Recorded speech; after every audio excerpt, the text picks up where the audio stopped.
तो चलिए गाइस चलते हैं और बात करते हैं reaction due to acidic nature of phenol.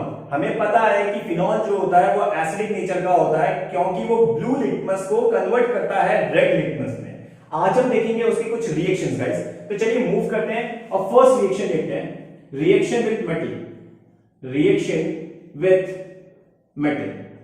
So guys अगर हम फिनॉल को रिएक्ट कराते हैं किसी मेटल के साथ, सो वी हैव फिनॉल, हमारे पास है फिनॉल, और फिनॉल को हम रिएक्ट कराते हैं किसी मेटल के साथ लाइक सोडियम, लाइक पोटेशियम, तो आपको पता है कि किसी भी कंपाउंड को जब हम मेटल के साथ रिएक्ट कराते हैं तो वो हाइड्रोजन गैस को क्या करता है, रिलीज करता है, जिसका मतलब ये है कि वो कंपाउंड एसिडिक नेचर का है। तो यहाँ पे क्या होता है गाइस, जैसे ही हम फिनॉल को मेटल के साथ रिएक्ट कराते हैं यहां से ये वाला हाइड्रोजन रिलीज हो जाता है। अब हाइड्रोजन जो होता है वो हमेशा H2 फॉर्म में निकलता है। इट मींस मुझे ये फिनॉल कितना मोल लेना पड़ेगा, 2, और ये भी कितना लेना पड़ेगा, 2 मोल। तो जैसे ही हाइड्रोजन निकलेगा हमें क्या मिलेगा, हमें मिलेगा फिनॉक्साइड आयन।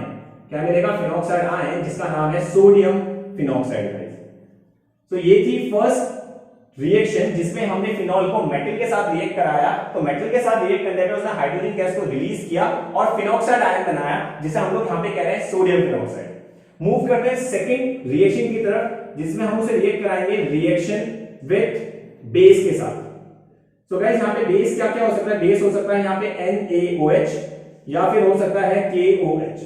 सो गाइस अगर हम फिनॉल को पकड़ते हैं, ये रहा हमारा फिनॉल, वी हैव फिनॉल, और फिनॉल को हम रिएक्ट कराते हैं बेस के साथ विच वी कॉल्ड NaOH। सो ये हाइड्रोक्साइड वाला केस है, ये बेस है और हाइड्रोक्साइड क्या करेगा, वाटर रिलीज करेगा। तो यहां से ये OH ग्रुप जो नेगेटिव है और हाइड्रोजन जो पॉजिटिव है ये वाटर की फॉर्म में बाहर चला जाएगा। जैसे वाटर की फॉर्म में बाहर जाएगा ये ONA ग्रुप ऊपर जुड़ जाएगा और इसे हम लोग कहते हैं phenoxide ion which we called sodium phenoxide, ONA, we called it sodium phenoxide. Phenoxide guys. Move करते हैं थर्ड रिएक्शन की तरफ। सो गाइस अगर हम reaction with carbonate and bicarbonate करते हैं, reaction with carbonate and bicarbonate करते हैं, reaction with carbonate and bicarbonate. Carbonate क्या होता है, कार्बोनेट होता है CO3 2 नेगेटिव एंड बाइकार्बोनेट होता है HCO3 नेगेटिव। सो गाइस अगर हम फिनॉल को रिएक्ट कराते हैं कार्बोनेट के साथ, सो वी हैव फिनॉल और हम उसे रिएक्ट कराने कार्बोनेट के साथ, इट मींस मैंने लिया यहां पे सोडियम कार्बोनेट।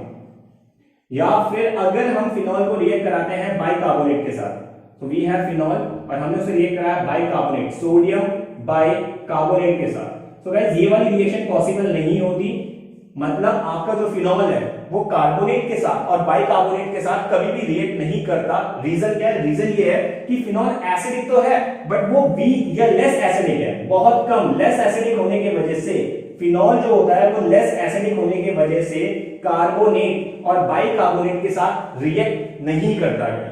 वहीं पे आपको पता है कि जो कार्बोक्सिलिक एसिड होता है वो ज्यादा और स्ट्रॉन्ग एसिडिक होता है, जिसकी वजह से वो कार्बोनेट और बाइकार्बोनेट के साथ रिएक्ट कर लेता है। वहीं पे अल्कोहल, फिनॉल कार्बोनेट और बाइकार्बोनेट के साथ रिएक्ट नहीं करते क्योंकि वो दोनों क्या है, लेस एसिडिक है गाइस।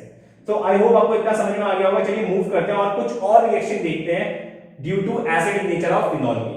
सो गाइस अगर मैं नेक्स्ट रिएक्शन की बात करूं, सो नेक्स्ट रिएक्शन हमारे पास है reaction with zinc dust. Zinc dust काफी इंपॉर्टेंट रिएक्शन है गाइस और काफी सिंपल है। इसमें हम लोग फिनॉल को लेते हैं और फिनॉल को हम लोग रिएक्ट कराते हैं किसके साथ, जिंक के साथ, जिंक डस्ट के साथ। तो गाइस जिंक यहां पे क्या करता है, जिंक यहां पे फिनॉल के ऑक्सीजन को रिमूव करेगा in the form of ZNO और हमें क्या मिलेगा, बेंजीन। सो गाइस अगर आपको फिनॉल से बेंजीन बनाना है तो आप क्या करेंगे, जिंक डस्ट करेंगे, फिनॉल कन्वर्ट हो जाएगा बेंजीन में। मूव करते हैं नेक्स्ट रिएक्शन की तरफ, फिफ्थ वन, जिसमें हम लोग करेंगे reaction with acid chloride, acid chloride and acid anhydride, and acid anhydride.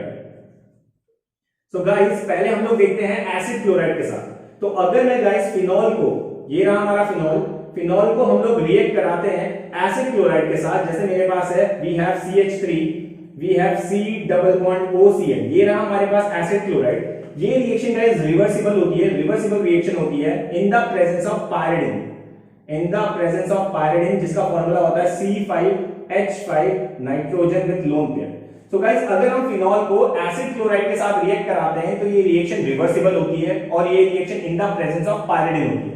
तो रिएक्शन कैसे होगी आपको पता है, क्लोरीन का नेगेटिव चार्ज होता है और यहाँ पे हाइड्रोजन का पॉजिटिव चार्ज होता है। तो ये पॉजिटिव वाला हाइड्रोजन इस नेगेटिव वाले क्लोरीन के साथ HCl की फॉर्म में बाहर हो जाएगा, एसिड की फॉर्म में बाहर हो जाएगा और जैसे ये बाहर होगा कंपाउंड क्या बनेगा, ये ऑक्सीजन बॉन्ड बनाएगा इस कार्बन के साथ। तो हमें जो प्रोडक्ट मिलेगा वो कुछ इस तरीके से होगा, वी हैव बेंजीन और यहाँ पे होगा ऑक्सीजन जो किसके साथ जुड़ेगा, डबल बॉन्ड विद कार्बन और CH3 गाइस। तो यहाँ पे क्या होता है गाइस, जब हम फिनॉल को रिएक्ट कराते हैं एसिड क्लोराइड के साथ तो वो क्या करता है, HCl रिमूव कर देता है और हमें जो प्रोडक्ट देता है गाइस इसे हम लोग कहते हैं ईस्टर। क्या कहते हैं गाइस, ईस्टर, जिसे परफ्यूम बनाने में यूज किया जाता है और इसका नाम है फिनाइल एसीटेट। इसे हम लोग क्या कहते हैं, फिनाइल एसीटेट। अब यहां से एक क्वेश्चन बनता है गाइस, क्वेश्चन ये बनता है कि हमने पायरिडिन क्यों लिया। गाइस यहाँ पे ये जो वर्ड है पायरिडिन, पायरिडिन क्या होता है, ये बेस होता है और ये बेस क्या करता है, HCl के साथ रिएक्ट करके, HCl क्या है, एसिड, एसिड के साथ रिएक्ट करके इसे क्या करता है, न्यूट्रलाइज कर देता है। क्या करता है, न्यूट्रलाइज कर देता है। सो गाइस यहाँ पे क्वेश्चन पूछा जाएगा कि जब हम फिनॉल को एसिड क्लोराइड के साथ रिएक्ट कराते हैं इन द प्रेजेंस ऑफ पायरिडिन तो हमें जो प्रोडक्ट मिलता है वो ईस्टर होता है। तो हमें यहाँ पे क्या मिला, फिनाइल एसीटेट मिला और ये जो पायरिडिन होता है ये बेस होता है और ये बेस क्या करता है, HCl एसिड को क्या करता है, न्यूट्रलाइज करता है। सो गाइस बात करते हैं नेक्स्ट रिएक्शन की, फिनॉल का किसके साथ, एसिड एनहाइड्राइड के साथ। सो वी हैव फिनॉल, हमारे पास है phenol, we have phenol guys, हम इसे रिएक्ट करा रहे हैं एसिड एनहाइड्राइड के साथ। तो हमने ले लिया acid anhydride CH3 C double bond O, CH3 C double bond O, बड़ा सिंपल है, अटैच विद ऑक्सीजन। इसका नाम है guys acetic anhydride, acetic anhydride. ये रिएक्शन भी गाइस क्या होती है, रिवर्सिबल होती है। ये रिएक्शन किसकी प्रेजेंस में होती है, कंसंट्रेटेड H2SO4 की प्रेजेंस में रिएक्शन होगी। अब रिएक्शन कैसे होगी, बड़ी सिंपल है, आपको पता है ऑक्सीजन की खींचने की ताकत ज्यादा, तो कैरिंग अ नेगेटिव चार्ज और कार्बन पे कौन सा चार्ज आएगा, पॉजिटिव चार्ज। और यहाँ पे अगर आप देखेंगे तो हाइड्रोजन का पॉजिटिव चार्ज, ऑक्सीजन का नेगेटिव चार्ज।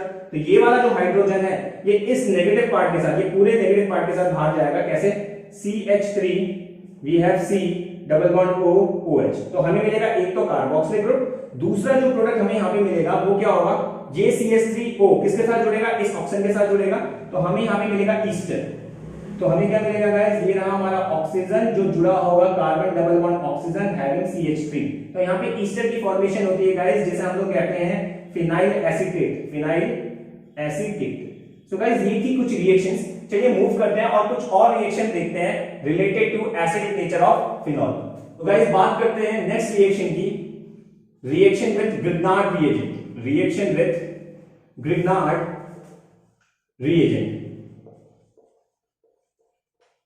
सो गाइस हमें पता है ग्रिग्नार्ड रिएजेंट क्या होता है, ग्रिग्नार्ड रिएजेंट होता है एल्काइल मैग्नीशियम हैलाइड। क्या कहते हैं सब, एल्काइल मैग्नीशियम हैलाइड। जैसे फॉर एग्जांपल मैंने एल्काइल पे ले लिया CH3, we have magnesium and halide पे मैंने ले लिया ब्रोमीन। तो ये कहलाएगा गाइस एल्काइल मैग्नीशियम हैलाइड, जो एक ग्रिग्नार्ड रिएजेंट है और इसे हम लोग कहते हैं ऑर्गेनोमेटालिक कंपाउंड। ऑर्गेनोमेटालिक कंपाउंड भी इसे कहा जाता है। ऑर्गेनो क्यों कहा गया गाइस, ऑर्गेनो इसलिए कहा गया क्योंकि अगर आप इस मैग्नीशियम को देखेंगे जो एक मेटल है, ये मेटल डायरेक्टली अटैच है इस कार्बन के साथ। जैसे आप यहाँ पे देखिए, ये रहा कार्बन अटैच विद 3 हाइड्रोजन, ये 3 हाइड्रोजन के साथ जुड़ा है और यहाँ पे डायरेक्टली अटैच है मैग्नीशियम मेटल के साथ। तो जब भी कोई मेटल डायरेक्टली अटैच होता है कार्बन के साथ, उस कंपाउंड को हम लोग कहते हैं ऑर्गेनोमेटालिक कंपाउंड। तो चलिए रिएक्शन करते हैं इसकी फिनॉल के साथ। सो वी हैव फिनॉल, हमारे पास है फिनॉल और हमने फिनॉल को रिएक्ट कराया ग्रिग्नार्ड रिएजेंट के साथ। So we have CH3, we have MgBr।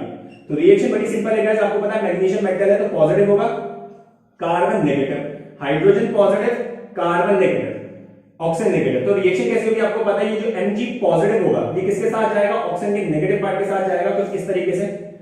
सो ये रहा हमारे पास बेंजीन, ऊपर जुड़ेगा O MgBr गाइस और हमें क्या मिलेगा, ये CH3 जो नेगेटिव है वो इस पॉजिटिव हाइड्रोजन के साथ जुड़ के एल्केन की फॉर्मेशन करेगा।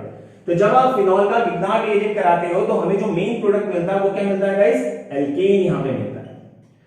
अब आते हैं गाइस एक नोट पे, जो सबसे इंपॉर्टेंट नोट है और वो नोट किसके लिए है, वो नोट है फेरीज रीअरेंजमेंट के लिए। रीअरेंजमेंट काफी क्वेश्चन पूछा जाता है इससे, फेरीज रीअरेंजमेंट से गाइस पूछा जाता है कि फेरीज रीअरेंजमेंट है क्या। तो फेरिस रीअरेंजमेंट क्या होता है गाइस, जब हमारे पास फिनाइल एसीटेट हो। फिनाइल एसीटेट क्या होता है, ये रहा हमारे पास फिनाइल, ऊपर जुड़ा होगा एसीटेट, तो वी हैव एसीटेट, क्लियर है। इस फिनाइल एसीटेट को जब हम रिएक्ट कराते हैं, एसीटेट को जब हम रिएक्ट कराते हैं इन the presence of anhydrous AlCl3 और हीट करते हैं। सो गाइस आपको पता है कि ये जो एनहाइड्रस AlCl3 है, ये क्या करता है, ये इलेक्ट्रोफाइल को क्या करता है, जनरेट करता है। क्या करता है, इलेक्ट्रोफाइल को जनरेट करेगा।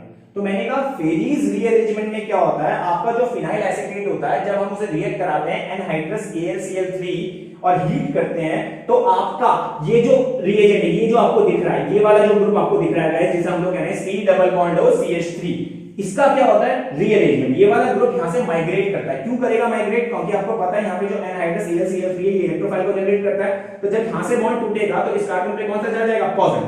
तो ये जो ग्रुप आपको दिख रहा है गाइस, ये यहां से माइग्रेट होगा, और माइग्रेट कहां होगा, ऑर्थो और para position of phenol group. तो यहां पे क्या होगा, जब आप रिएक्शन कराओगे तो जैसे ये ग्रुप टूटेगा, आपका फिनॉल के एक तो ऑर्थो पोजीशन पे आ जाएगा ये वाला ग्रुप, क्लियर है, यानी क्योंकि आपको पता है फिनॉल जो होता है वो ऑर्थो पैरा डायरेक्टिंग होता है, और दूसरा यही ग्रुप कहां आ जाएगा, फिनॉल के पैरा पोजीशन पे आ जाएगा। तो ये रहा पैरा पोजीशन, और क्या बनाएगा, अगर मैं इसका नाम लिखने में आऊं तो आप नाम कैसे लिखेंगे, ये रहा 1, ये रहा 2, तो 2 पे कौन जुड़ा, हाइड्रोक्सी, तो ये कहलाएगा 2 हाइड्रोक्सी एसिटोफिनॉल, और ये क्या कहलाएगा, ये कहलाएगा 1 2 3 4 हाइड्रोक्सी, 4 पे क्या है, हाइड्रोक्सी एसिटोफिनॉल।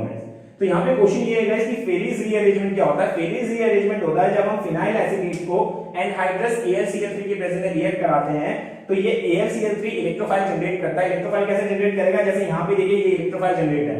अब ये जो आपका इलेक्ट्रोफाइल दिख रहा है, इसका क्या होगा, माइग्रेशन होगा, ये अपनी पोजीशन चेंज करेगा, कहां पे, ऑर्थो और पैरा पोजीशन ऑफ फिनॉल। तो ये यहां से बॉन्ड टूटेगा, और बॉन्ड टूटेगा तो ये क्या करेगा, फिनॉल के ऑर्थो और पैरा पोजीशन पे आके जुड़ेगा। ऑर्थो और पैरा ही क्यों, क्योंकि फिनॉल ऑर्थो और पैरा डायरेक्टिंग होता है, क्योंकि उसके ऑर्थो और पैरा पे इलेक्ट्रॉन की डेंसिटी क्या होती है, ज्यादा होती है, इसलिए इलेक्ट्रोफाइल कहां अटैक करता है, ऑर्थो और पैरा पोजीशन पे, जिसे हम लोग कहते हैं फेरिस रीअरेंजमेंट। सो गाइस ये था reaction due to acidic nature of phenol. I hope आपको समझ में आ गया होगा। अगर समझ में आ गया तो please be connected with me, ताकि आगे आने वाली सीरीज में आपको कोई भी प्रॉब्लम ना हो। तब तक के लिए थैंक यू सो मच।